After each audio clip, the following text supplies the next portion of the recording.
काँग्रेस नेते कैलास गोरंट्याल हे भाजपत जाणार का अशी चर्चा रंगते। कारण कैलास गोरंट्याल यांच्या शेरो शायरीतून तसा इशारा मिळतोय। कारण भाजप प्रवेशावर काँग्रेसचे माजी आमदार कैलास गोरंट्याल यांनी शेरो शायरीतून दुजोरा दिलेला आहे। विधानसभा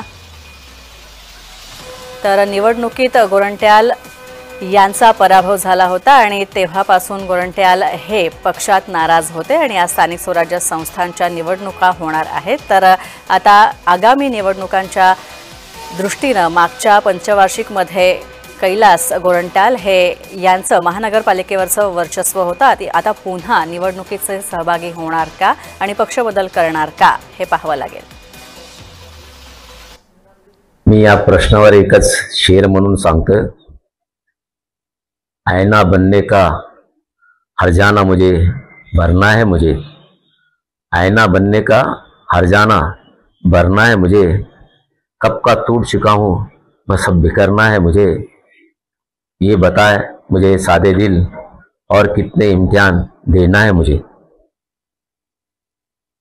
इम्तिहान देणार आहे तुम्ही भाजप? आता मी माझ्या शायरी ज्याला कळतं त्याचा पूर्ण माझ्या मनाचे आता माझ्या मनात जे ओढतं मी एक शायरीमध्ये सांगून दिलेलं आहे।